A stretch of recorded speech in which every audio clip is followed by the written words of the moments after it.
The World Cup series concluded this past weekend with the Cairo World Cup. World Championship selection procedures were released for Team USA, and the rosters are rolling in for the 2025 European Championships. For those new here, I'm Kensley, the host of Neutral Deductions, a podcast all about men's gymnastics. This is episode 68, where I recap elite news from around the world. This is the Neutral Deductions podcast, men's gymnastic news, coverage, and analysis. First, a little bit of Neutral Deductions business. So we got a lot of feedback the last few weeks about the audio being super low. We sincerely apologize. And I've changed a lot of settings and work to boost the podcast sound this week. So if you wrote in about that, please also write in this week if it was better for you or not. That is really helpful because on our end, everything has been sounding okay. We also got a comment from someone that they were not able to read former articles on the website. So for instance, if they went to click NCAA or Paris 2024 and they were only able to read the articles on the homepage. So that has also been rectified as well. So thank you to everyone who's been writing in with the positive things that you've been saying and also ways to make the podcast better. It really does take a village to help produce this content, and we're sincerely grateful for all of our listeners. Moving on to the Cairo World Cup. So this was the final World Cup in the series, and it took place in Cairo, Egypt. For the U.S. delegation, about 2/3 of them actually had to hop on a plane almost straight from NCAA championships to head to Egypt. But they were able to make it there and actually perform quite well. So for the floor exercise, Milad Karimi he has been so consistent on floor and high bar for the majority of the series. So he won the floor exercise. It was really great to see Eddie Pinev of Bulgaria back on the medal podium. It's actually been quite a while since we've seen him there, so that was promising for him. And then that podium was rounded up by Nazar Chuperny of Ukraine. For pommel horse, Hamlet Manoukian of Armenia won his third straight pommel horse title. So he is definitely one to watch this season. He was an up-and-coming junior who was spectacular in those ranks and has transitioned really well into the senior ranks and is expected to compete at the European Championships in May. We also saw Gabriele Targhetta of Italy, and to date he has competed the most difficult pommel horse routine that we have seen in international competition with a 6.0 at least successfully completed. And then Patty Hoops of the USA took home bronze. For silver rings, Artur Avestian won that event, followed by Nikita Simonov and Omar Mohamed. So I would say Artur and Nikita were really competitive for the silver rings ranks. A lot of the other guys in the silver rings competition are going to be like more borderline potential competitors to maybe make it into finals if you're looking at a world championships. But interestingly, a lot of the really strong silver rings guys didn't compete that often in the World Cup circuit so far this year. Artur Dovtian was consistent as ever with his handspring Randy and his Dragulescu. Nazar Chuperny took silver on vault, and then Abdulaziz Miralaviv took bronze. For parallel bars, I would say there was actually quite a big surprise. Hometown hero Omar Mohamed took the parallel bar title. Noe Seifert of Switzerland took silver, and he is tied for the highest D score in the world of those who are eligible to compete. So Ilya Kovtun did do a 6-1 earlier this year that we've seen, but he won't be eligible to compete at the World Championships. So right now, Noe Seifert and Ferhat Arijan are tied for that 5-9, being the highest in the world so far. I think a lot of us are still waiting to see if Zhou Yuan is going to be competing this year and what sort of D score he could come up with on parallel bars, but that's sort of the highest that we're seeing so far. And then the parallel bar podium was finished up with Raziljan Abdurakimov. High bar was Milad Karimi. Again, as I mentioned, he has been really, really consistent on this event. Marius Georgiou of Cyprus took silver, and Noe Seifert of Switzerland took bronze. Now, moving on to the U.S. World Championship selection document. The Team USA, or USA Gymnastics, released their procedures for the 2025 World Gymnastics Championships. And overall, I would say there were several improvements made to the document, several clarifications. So for those of you who don't know, the format for this World Championships is an individual World Championships.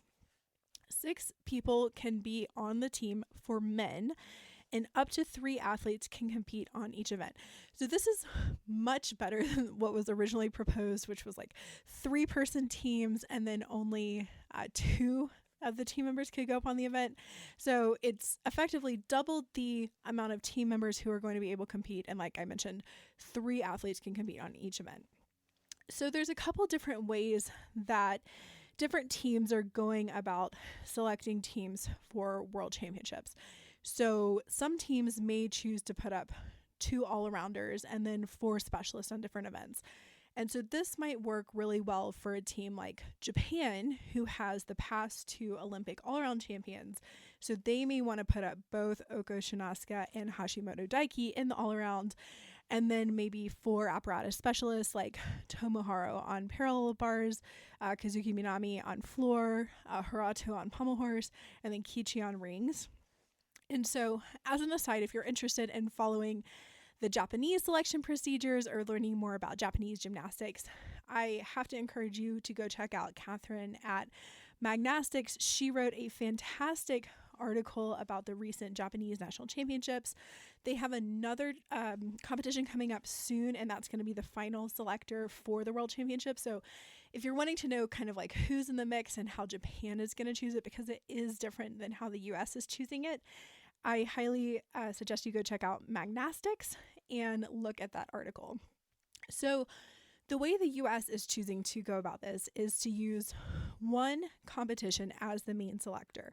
So the only way to automatically earn a spot onto the 2025 world team is the 2025 national championships that are going to take place in Louisiana later this year. So the way to earn the spot is by A, you have to win the event, and then 2, you have to achieve a D score that is equal to or higher than any day of competition at the European or Asian championships. So looking at the D scores in the world right now, this is going to be really, really, really, really, really hard to do. I don't think I can emphasize that enough to earn an automatic spot. Of the events, I think there's 4 the athletes potentially could earn an automatic spot, and I think there's only 2 that are super realistic. So the ones that people could earn an automatic spot on are floor, pommel horse, vault, and high bar, but even then I think it's going to be really, really hard to do. So for floor exercise, Harry Hepworth and Jake Jarman are sort of leading the world right now, along with Cam Nelson. So with that 6'1", 6'2" difficulty, I expect that we're going to see this high level of difficulty from Jarman and Hepworth at the European Championships. And if they do a 6'2" routine, Cam Nelson has done a 6'2" routine, but he's going to have to clean up his execution to actually win the event. So he would be able to meet half of it, getting the highest D score in the world. But you have people like Asher Hong and Chase Mondi who come into floor and don't have quite as high of difficulty, but who have really pristine execution and who would maybe be at an advantage to win the event. So Cam has to sort of marry that high level of difficulty with really pristine execution as well, doing those 2 triple backs in the routine. So for pommel horse, this is one of the events I think is probably most realistic for someone to lock their spot onto the team. Now, Patty Hoops and Brandon Dang have shown a 5'9" this year. Gabrielle Targetta, who is currently on the nominative roster for European Championships, has done a 6'0" routine. So they would, assuming he would do that at the European Championships, Patty and Brandon would need to up their difficulty by a 10th to not only, and they have to win the event, so have good execution, and then also equal the top difficulty in the world. So that's something that they might want to be looking at over the next couple of months. For still rings, Courtney Tulloch of Great Britain has done a 6'0" routine, and basically no one in the US is capable of doing this difficult of a routine. It's unheard of. If he does this at any point during the championships, I don't think anyone in the U.S. is going to lock their spot on still rings.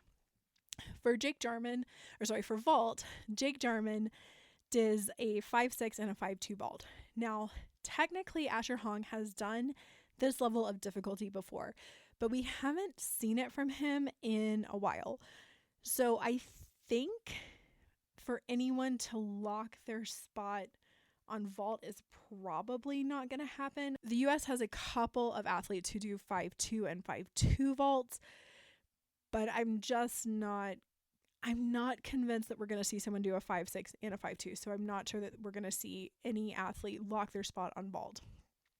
For parallel bars, Farhad Arijan and Noe Seifert are leading the world for that difficulty, which is at a 5.9. I have not seen any evidence from any of the U.S. athletes that they're going to match that level of difficulty by U.S. championships. And then we have high bar. So Tang Jiahong has done a 6.5 difficulty, which is outrageous. The only person in the U.S. who I think could even begin to put together a routine that's that difficult is Brody Malone. Now, he has not stated what his plans are for this year. If I was to take a stab in the dark, I think he would probably come back on like 1, maybe 2 events. I don't think he would do all around this year. Like, he's getting married really soon. I could see him maybe wanting to try for parallel bars and high bar, maybe just high bar. But I just don't think anyone else in the country could even come close to this. So if he's not doing high bar, then I would say no one is probably going to earn an automatic spot on high bar. But if Brody is planning on coming back and competing high bar, I think he's probably the one to watch. And he would need to show that level of difficulty at the national championships and win that event as well. So all that to say, basically, all of these decisions are going to be going to discretionary selection. So when it does go to discretionary selection, because the majority, if not the entire team, is going to be decided by the selection committee, they will also look at other competitions like Winter Cup and World Cups from this year to sort of evaluate athletes and see how competitive they are against other athletes in the world. Now, the funniest thing of this entire document is that the discretionary selection procedures list their criteria very clearly, in quote, in no priority order. I laughed so hard when I saw that. So if you remember back to Winter Cup, their selection criteria did say discretionary selection was, quote, in priority order, which was not exactly followed. So now they've just gotten rid of that requirement and they've just listed the things that they're going to consider, and they said it's not in any priority order. It's just these things that we have decided are important, which I think is a good move for them, actually, that if they are going to have this selection criteria, or at least if they're not going to have a lawyer ensure that they are following in priority order, then just get rid of it and go about your day choosing the world championship team. So if I was to make a guess, and so this is April 30th when we're recording this podcast, so months and months and months away from the world championships. So obviously we, like, knock on wood, we don't want this to happen, but people can get injured, people can withdraw, people can decide to retire, like all of these things. But if I was to guess right now, I think they are probably going to take one all-arounder. And an all-arounder cannot automatically lock their spot onto this team. It would have to be discretionary selection. But I think that they probably will go with an all-arounder, probably someone like Frederick Richard. In terms of pommel horse specialist, I actually think that they're probably going to take 2 pommel horse workers. I can't believe that I'm actually saying that, but I do think that that's the way that they're going to go. In my mind, there are 4 front runners, but there's always a few extras that definitely could surprise. In my mind, the 4 front runners are Brandon Dang, Patty Hoops, Koi Young, and then if he chooses to return, of course, Steven Odorosic. So Brandon Dang was the World Cup gold medalist earlier this year. Patty Hoops has a silver and a bronze from the World Cup circuit. Koi Young was the 2023 world silver medalist. And then, of course, Steven Edorosik won bronze at the Olympics in addition to his 2021 world gold medal. So I think probably the four of them are most likely in the running. And then just depending on who hits, I believe that the selection committee will probably take two of them to the World Championships. Then I think that there will probably be someone who comes in on 4 events. So probably someone like Asher Hong, who can do floor exercise, still rings, vault, and parallel bars. I think that spot potentially could go to Donnell Wittenberg, depending on where he is in his injury recovery. Right now on the videos that we're seeing on Instagram, he's not doing any landings, like no soft, no nothing.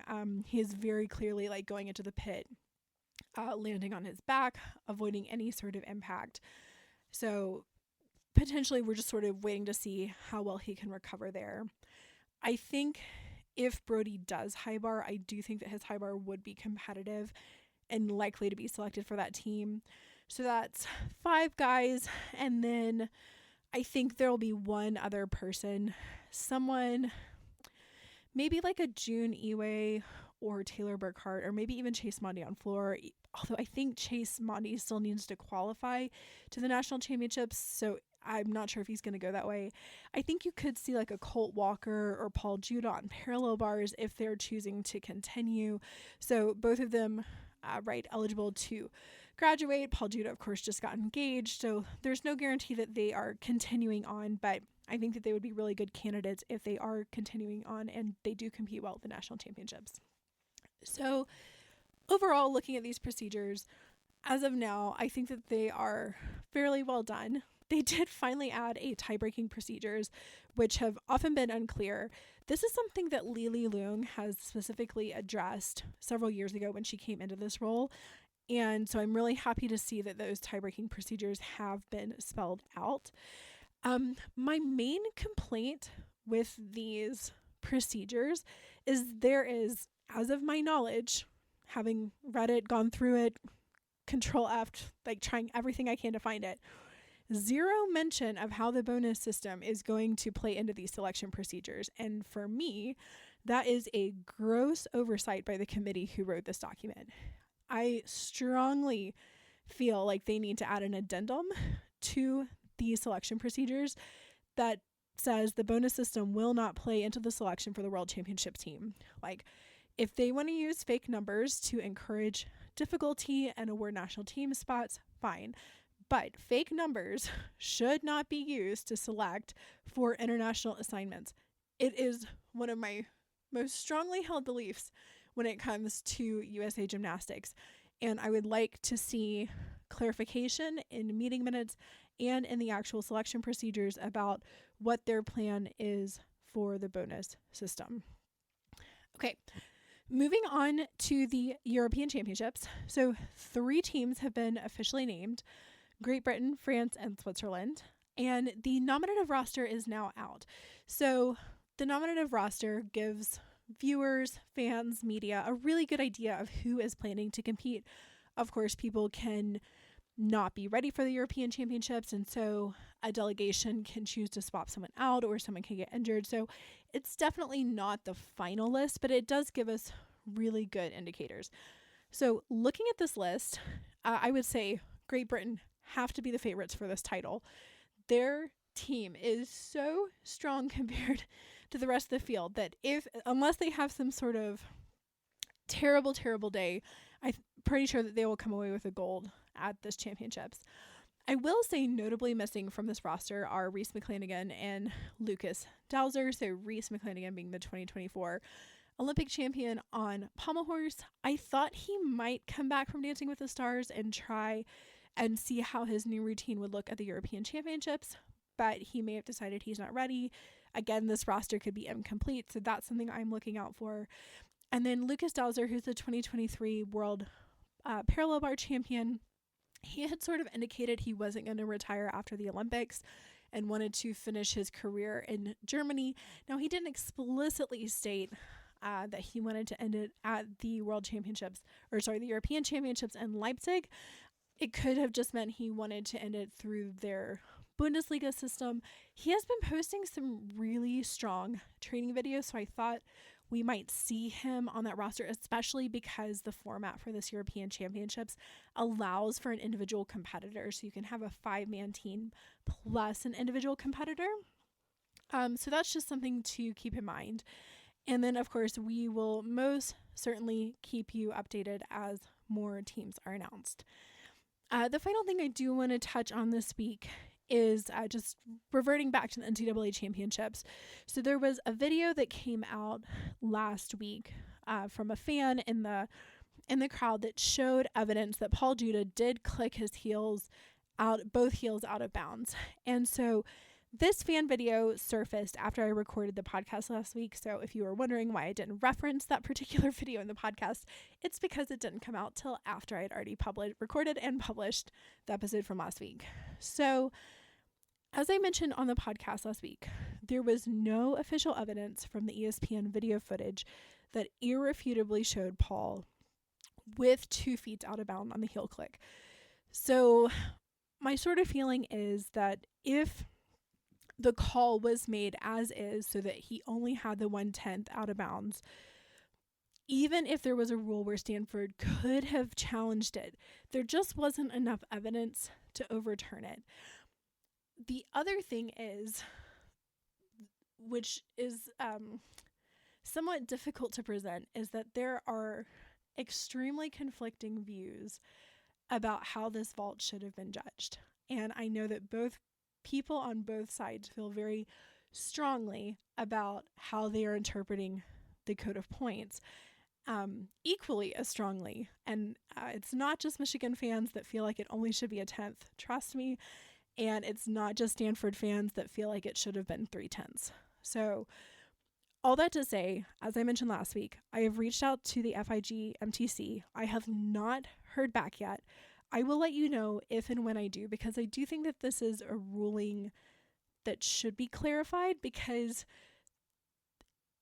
there is a good bit of ambiguity in this situation, and I would like to present, hopefully, what the FIG MTC has to say on this subject, so we can know potentially what to do moving forward. So if you would like to help bring more live men's gymnastics coverage to life, please consider donating. A massive thank you to everyone who has continued to donate to us this season. We are almost entirely listener supported at this point, and these donations do make a difference in producing a better quality product for you.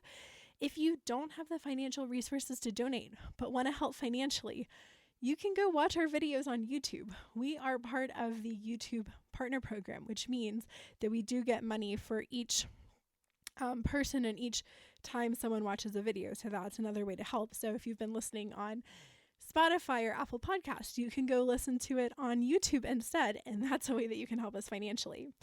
If you do want to donate to us directly, you can do so via PayPal or Stripe. If you have more questions, comments, or insider tips, you can email us at neutraldeductions@gmail.com. That's all for this week. We'll see you next time.